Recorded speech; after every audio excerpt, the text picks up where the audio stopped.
Hi, my name's Bill Pascoe, and in this session we're going to talk about precinct organization, precinct operations, knocking on doors, the old-fashioned footwork of campaigns. What I'm going to teach you in this session is how to win your election 30 days before the polls open. Now, precinct organization plans have been around for a good 170 years, going back to the 1840s when Abraham Lincoln, a young lawyer, laid out a plan. We call that plan the Lincoln Logs. And it's a four-step plan that both parties, the Democrats and the Republicans, have used basically unchanged for the last 170 years. The plan's very simple. It sounds like this. 1, divide the county into small districts and make a perfect list of all the voters. Second step, ascertain with certainty for whom they will vote. Third step, keep a constant watch on the doubtful voters and have them talked to by those in whom they have the most confidence. Final step, on Election Day, see that every Whig is brought to the polls. Now, let's review this for just a second. What we've got is a four-step program. We're going to divide the county into small districts. We're going to make a list of all the voters. The second step is to find out who they're going to vote for. That is, we call it a canvass. The third step is to keep a constant watch on the doubtful voters and make sure that they get talked to by the people in whom they have the most confidence. Who's that going to be? Their friends and their neighbors, their coworkers. And then finally, on Election Day, see that every Whig is brought to the polls. That's GOTV. That plan has been in effect now for about 170 years, being used by both the Democrat and the Republican Party with little variation. You may have used it if you've ever volunteered for a campaign, either a Democrat campaign or a Republican campaign. If you've volunteered for a Republican campaign in the last 40 years, you've probably used a precinct organization plan that's based on what we just talked about, but it actually goes into play something like this. They'll tell you you're going to take all the precincts in your district and you're going to divide them into 3 groups. You're going to take all the precincts that regularly vote 55% or better for the Republican candidate at the top of the ticket, and you're going to call them Republican precincts. Then you're going to take all the precincts that regularly vote 55% or better for the Democratic candidate at the top of the ticket. You're going to call them Democrat precincts. The ones that are left over, those are the swing precincts. Then, what are you going to do? You're going to go into the Republican precincts and you're going to make one pass. You're just going to make sure all the Republicans in that precinct know who the guy is at the top of the ticket. You're going to turn to the Democrat precincts and you know what you're going to do? You're going to wave at them. You're not even going to go in there. Why? Because that's a Democrat precinct. And then you're going to focus 80% of your resources on the swing precinct, because the standard Republican campaign plan says that's where battles are won or lost. Well, that's a great plan in a Republican district. It doesn't work so well in a battleground district, and it certainly doesn't work well in a Democrat district. So we're going to talk about something else today. We're going to talk about the Kasten Plan. It's a plan named after a guy by the name of Bob Kasten, who in 1972, in what was then a very, very blue state, Wisconsin, decided that he wanted to run for the state Senate. Not only was Wisconsin blue, so was the district that he wanted to run in. But he decided to put in place his own plan of precinct organization. And using that plan, which is different from the standard plan that we just talked about, Bob Kasten was able to win that seat in an upset. And then 8 years later, he used it statewide to win a seat for the United States Senate. Now, over the next few minutes, we're going to be talking about some very simple things. There's a lot of work involved here. It's very tedious, but it is not rocket science. I want you to have 3 takeaways from this session. First, we're going to help you understand how to determine your district and your precinct vote goals. That's your overall vote goal for the entire election, and then piece by piece, each individual precinct vote goal. Second, I want you to learn how to use the National Enhanced Voter File. Finally, I'm going to teach you how to find voters committed to your candidate. Those 3 things together give you the basis for a precinct organization plan that's going to help you achieve victory on election night. First, let's determine the district vote goal. You want to find similar elections, analyze their turnout history as a percentage of the registered voters. Now, first off, what am I talking about when I say similar elections? Well, this year is 2014. It's an off-year election at the federal level. It's not 2016, it's not 2012, presidential election years. So the first thing we want you to do when we say similar elections is Find an election year that looks like the election year that you're in. If you're in a presidential election year, then go look at precinct election results from previous presidential election years. If you're not in a presidential election year, don't look for presidential elections, look for midterm election years. The easiest way to do this is, remember, jump back 4 years at a time. We're in 2014 as we record this. Go back and look at 2010 elections and 2006 elections and 2002 elections. If you were doing this in the next presidential year, 2016, then you'd be looking for 2012, 2008, and 2004. So that's what we mean by similar elections. Now, what you're going to do is get the data from those elections. You can find them in the newspapers, on microfiche. You can find them using an advanced Google search. You can go to the library. You could go to the Secretary of State's office in your state. There's lots of places to find this information. Find your similar elections.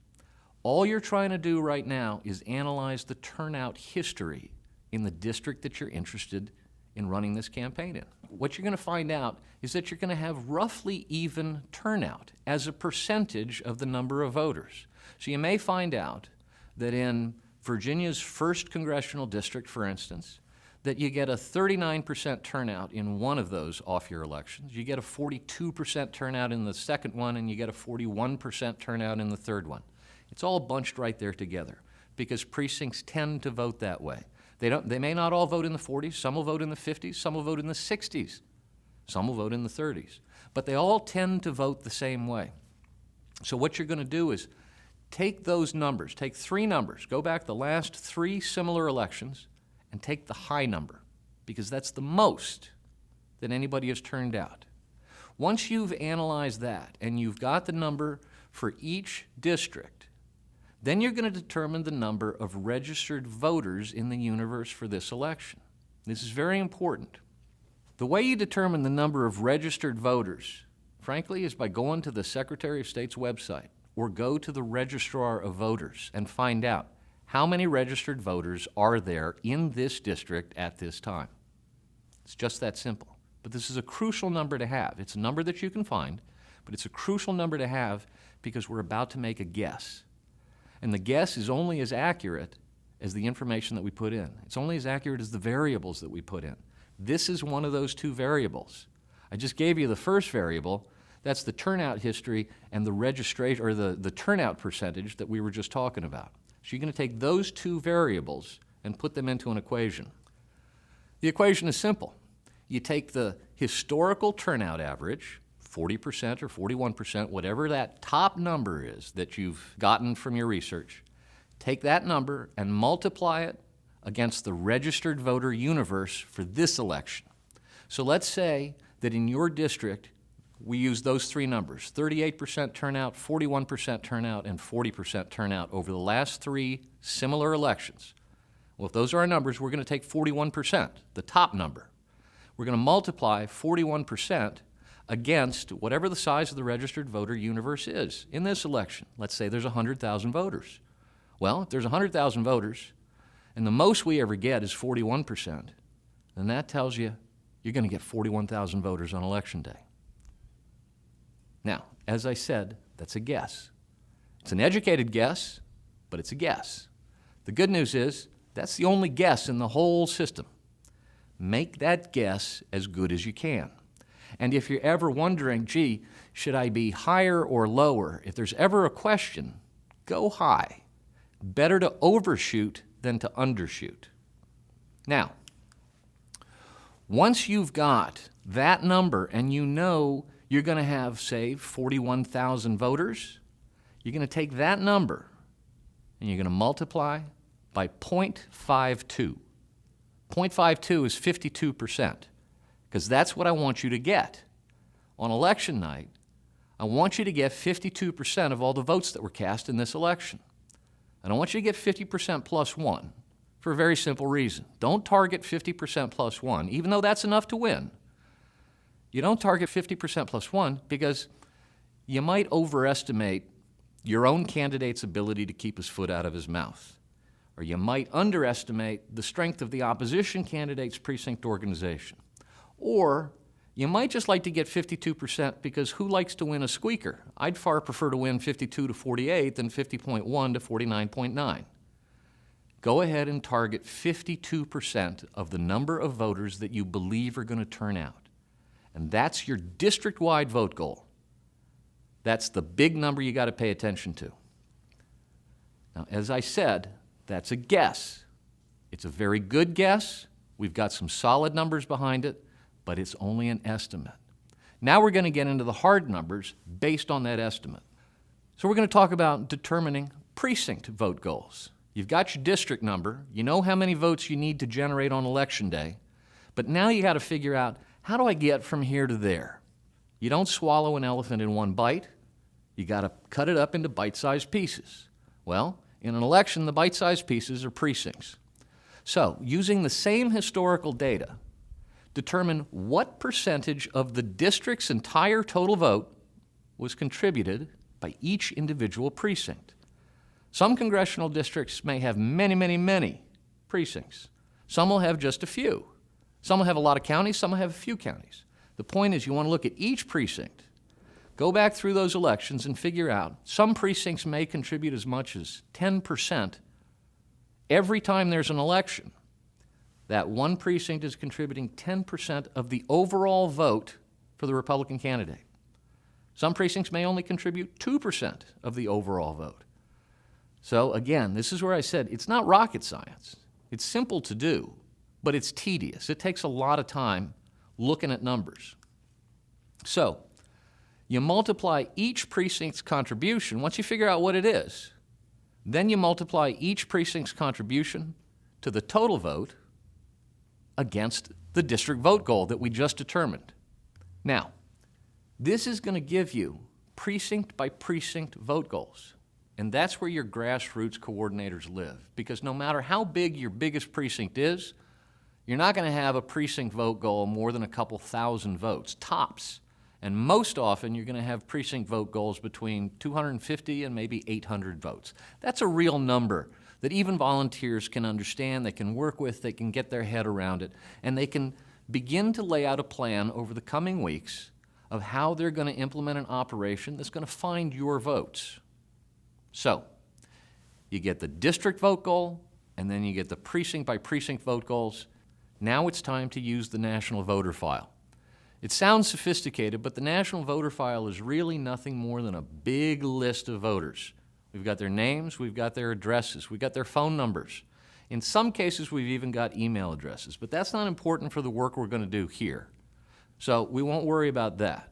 You're going to get the National Voter File for your district. Call us up. If you've done your homework and we see that you've actually figured out precinct by precinct vote goals, you're going to be able to get your hands on help from us. You're going to get the National Voter File for your district. Now, what you want to do then is segregate that voter file into 4 categories of voters very easily. You segregate them by vote propensity. Then you segregate them by neighborhood. Then you segregate them by block. And then you run the lists by precinct, neighborhood, and block. Now, what are we talking about here? Segregate the voter file into 4 categories of voters by vote propensity. That means the likelihood that they're going to vote. You look at their vote history. Some voters vote in every single election. You might have heard them called super voters or hard voters. We like to refer to them as 4 of 4 voters because they voted in 4 of the last 4 elections. That's the most valuable voter you can find because you know that guy's going to show up and vote. Second most valuable, obviously, would be the 3 of 4 voters, people who showed up and voted in 3 of the last 4 elections. They're a very solid voter. Maybe something happened to them in one of those last 4 elections and they couldn't make it. Your third list is going to be your 2 of 4 voters, for obvious reasons. They only made 2 of the last 4 elections. And then the final group in the list is going to be 1 of 4 voters. We're going to talk about them in a second. But once you've broken down the list into your 4 different groups by vote propensity, then you break down the list further. Segregate them by neighborhood. Now you're using geography to separate the list. Segregate them by neighborhood, separate them by block. Then once you've separated them by neighborhood and by block, then you actually print the list. Print the list by precinct, neighborhood, and block. And now you've got Your big elephant is now being broken down into bite-sized chunks. Putting it into action, first step, drop the one of four voters. We just talked about them. A guy who can only be troubled to vote one time out of the last four, guess what? He's probably not going to vote this time either. And the amount of resources that you would have to devote to getting that one guy to go to the polls for your candidate, it's not worth it. So you're going to drop him. But then you're going to recruit every 4 of 4 voter. These are the super voters we're talking about. You know they're going to show up on Election Day. You have to get them on your side. So you go after the Republican 4 of 4 voters. Talk to every single one. And I mean talk to them at the door. Go knock on their door, and if they're not home, make a mark on your sheet. Go back and get them the next day. Go back and get them 3 days later. Go back and get them a week later. But you don't rest until you talk to every single 4 of 4 voter. Walk, because walking is better. Not only is it better for you health-wise, but because we know that talking to somebody face-to-face is the best sales technique possible in politics. Once they've been recruited, we're going to share lists with them, and we're going to come back to that in just a second. Then get to the next block. So we're going to drop the 1 of 4 voters. We're going to recruit every 4 of 4 voter. You're going to recruit them at the doorstep. Once you recruit them, you're going to share lists with them, and then you're going to leave them. You're going to go to the next block. Now, the reason that we do this is because, well, we don't have the resources on our own to win every election. We have to use the people that are already out there. A 4 of 4 voter that I just talked about, somebody who shows up to vote every single time. Guess what? He's probably very civic-minded, or she's very civic-minded. She's got connections to the community. So what we want to do is recruit them. We want to make them part of our team. We're going to ask them to help us by volunteering to find 5 votes. Why 5? Because it's a real number. I can count it on one hand. It's not such a big number that people will be intimidated by it, but it's not such a little number that you got to get an awful lot of people to do it. If you get the right number of people to promise 5 votes, trust me, you'll put these votes in the bank on Election Day.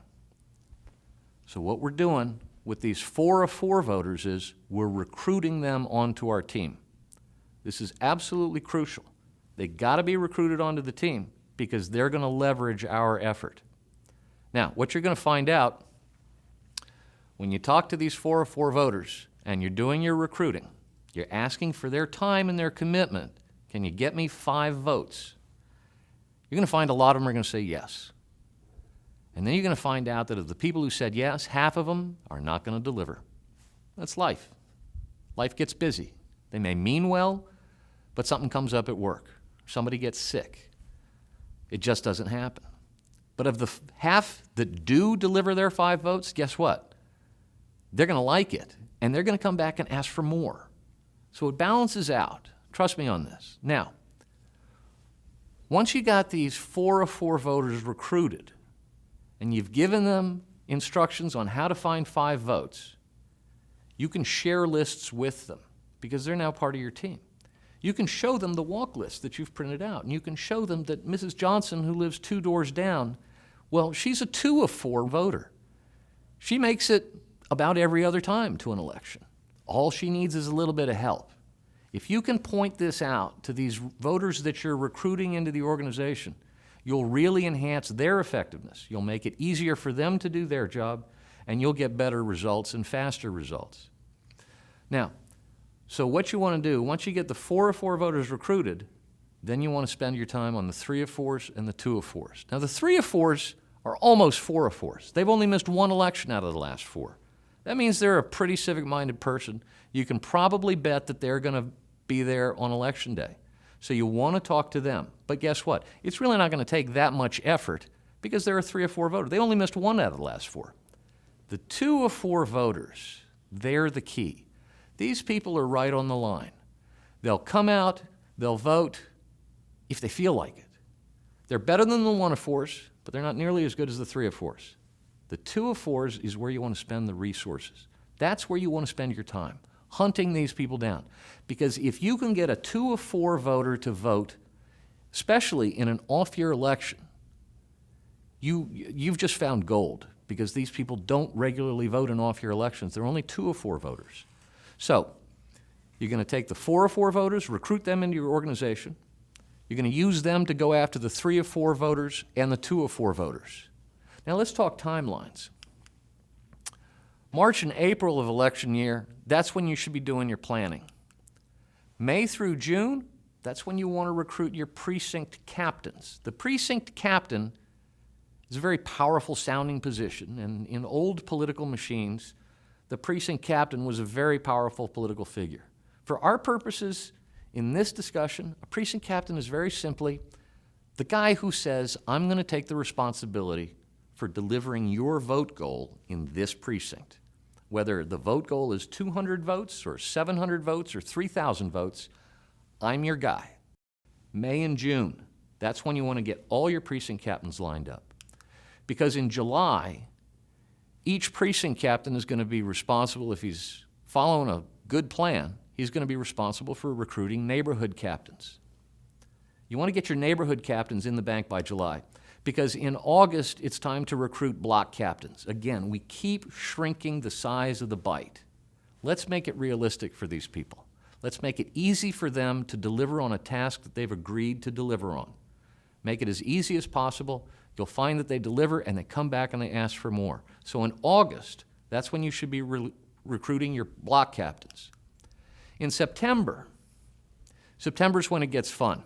You've got your precinct captains, your neighborhood captains, and your block captains. By September, you're ready to start walking and recruiting votes. In October, you go back to everybody that you've talked to.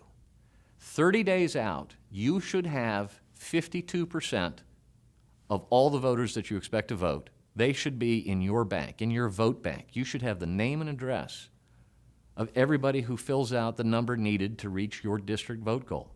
If you do that, if you've gone through May, June, July, August, and September the way I'm telling you to, by the time October 1 rolls around, more than 30 days before the election, you're going to have in your bank the names, the addresses, the phone numbers of every voter needed to deliver victory on election night. So what do you do in October? You harvest votes. And then on election night, you celebrate. So, what have we talked about today? We've talked about how to find your district vote goals, how to find your precinct vote goals, how to use the voter file to help you find the votes that you need, and we've talked about the timelines for putting this planning into effect. As I said, it's not rocket science. It's tedious. You're going to spend some long nights looking at spreadsheets, working with a calculator, have a good eraser, get those numbers right at the beginning, recruit those 4 of 4 voters when you see them, bring them into the organization, get everybody excited, get out there, knock on doors, and on election night, you can celebrate a victory that nobody expected you to celebrate. Thanks for listening.